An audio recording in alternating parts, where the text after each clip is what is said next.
track it down some people here on a Saturday. Put this one up before it got too late here on Saturday. I was thinking maybe when I originally got hold of Lance Willix, we'd be able to talk about a heck of a lot of snow. He lives up in Teresa, New York. If you know the area north of Watertown, it's kind of north and east. We're really close to Can-Am Speedway, as a matter of fact, but he did not get that snow, and he's okay with it, all right? And I'm okay with it, too. Lance finished fourth at Can-Am this year, third at Thunder Mountain, and it keeps getting better, by the way, second on the DIRTcar 358 series. If it had not been for running out of gas at Syracuse, or excuse me, I still say Syracuse, Super Dirt Week, he might have been in the shot for the championship. David Marcichelli ended up getting it.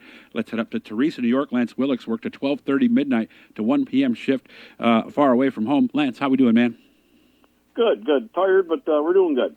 And we're not getting the snow right now, you tell me. Let's see, it's almost 7 o'clock. You're not getting it right now. Nothing here in Teresa, no, luckily. And he's a plow driver, by the way, too. But you don't plow at your home. You're a little bit north of that, so you really haven't had to deal with a lot of the snow this year, have you?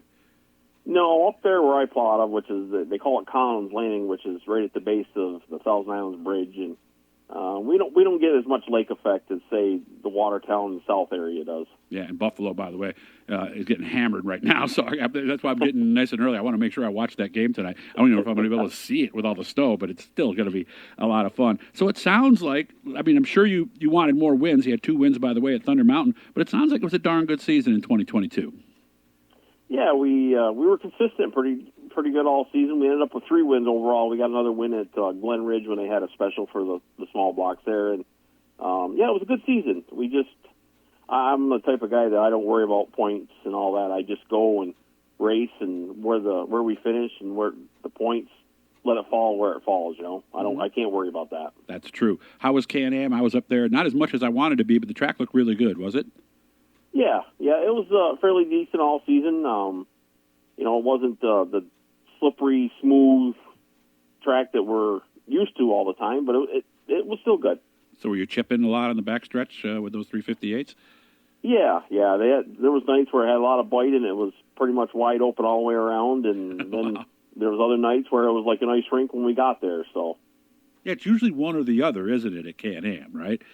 yeah. I mean, you know, if the heat races had a little bite in it to make it exciting, and then usually it's slippery by feature time. But there were some different nights in there. And you have a chip on the 358s. What is it, 7,600? Yeah, 7,600. It's built right in the box. Yep. Oh, okay. Oh, so you can't change that like some of the others where you can take the chip out. You can't do that. No, it's a dirt mandated MSD box, sealed unit, and you're not supposed to touch it. Yeah, there you go. That's the key word right there, supposed to. Thunder Mountain Right. sounds like things went well there, a couple of wins. Yeah. We I wish they would have had a few more cars, but you know, we were consistent there all season and come away with a couple wins and ended up third in points. So we're happy with that. I heard the track was a little different this year than some years past. Is that true? Well, this year and last year, it's been about the same. It's a hard surface to get a hold of. It's real silty, dusty, and it's definitely a different surface. That's for sure. But good racing. Yeah, I think so. You know, like I said, they needed more cars. They didn't have enough cars. A lot of tracks had that problem. But you know, I think that was part of the problem surface-wise. That's why guys didn't want to go. Okay. 28 points was the difference between him and David Marcichelli. David, of course, won the 358 championship on the DIRTcar series. You looked back to that one race at Oswego. It might have been the one that swayed things his way.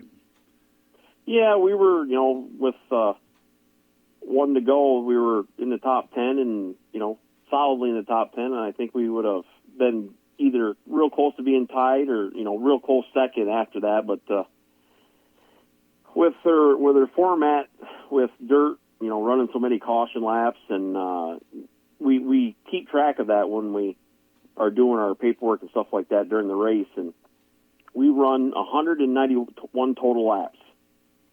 Wow, that's a lot. Yep, that's a lot. That's too many laps. Yeah. So what did it do? Did it all of a sudden shut off, or did you kind of? Sometimes I know you can feel it a lap or two before. Yeah, we had a restart, I think, with 2 to go. And it spit and sputtered on the restart, and I'm like, oh, here we go, we're in trouble. You knew what it was, huh? We made it in one more lap, and we got the white flag, and it quit. And there's kind of tough to get off the track at that point, too, isn't it? Because through those corners, there's not a lot of room. Yeah, you just try to get out of the way the best you can, and hopefully nobody runs over you. Yeah, and get as low as you can on the backstretch, right? Well, try to get up next to the wall because that's where we're all, Okay. basically running, and you try to hold your line, and hopefully they see you.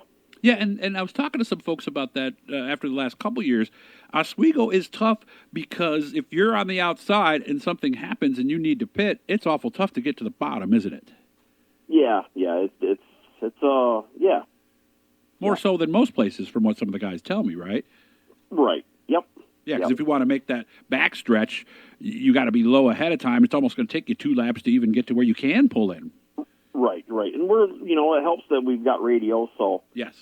they can forewarn us that we got a, spot that's open, go low, and things like that. So that helps. Do you have one spotter or 2?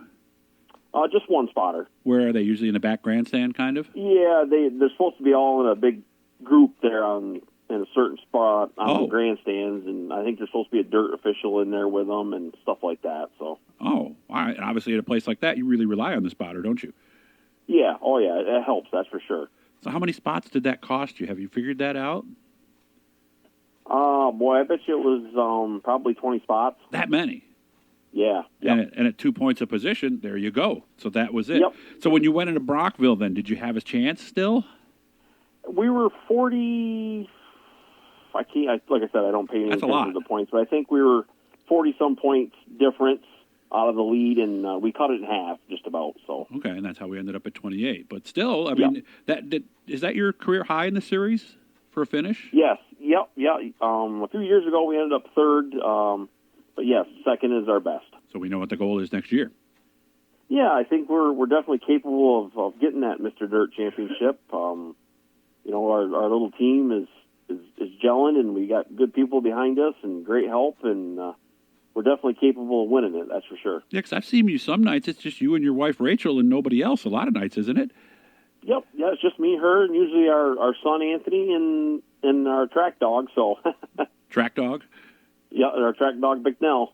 Oh, okay. That's what we call the car. Okay. All right. No, it's our dog. It's our actual dog. Oh, that's right. I do remember him now that I think about it. So, okay. Yeah. So what are we thinking about for next year?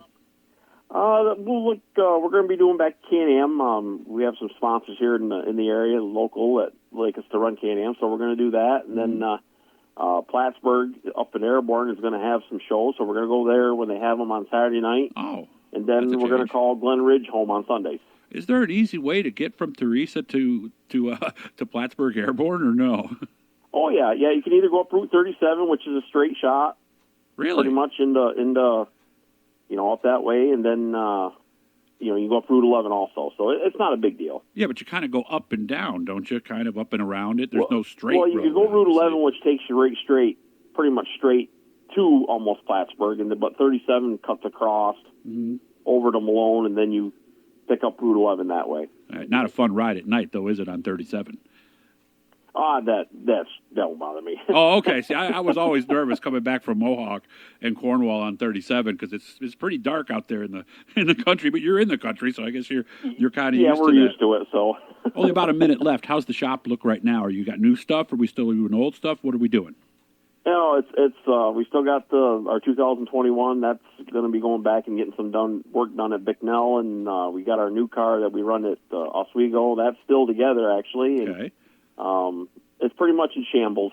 Oh, okay. The motors are out, getting freshened? One has been down there to get freshened, and the one is still in our 2021 car that's got to get freshened yet. Oh, okay. So we did lap that one out, or close enough to it anyway? Yeah. It's got a season on it. It's time for a rebuild. Gotcha. I appreciate you making time for me. Hopefully Lance won't be doing any plowing anytime soon. We'll have to see what happens on Sundays. They never really know what the lake effect snow is going to do. So please say hi to Rachel for me. Give her a hug for me, and hopefully I'll see you guys real soon. Sounds good. Thanks, Doug. Hit the likes, hit the subscribes, hit the blue E. All that stuff helps us out, and we got more stuff coming up for you tomorrow. Thanks again, Lance. Enjoy your night. Yeah, you too. Thank you.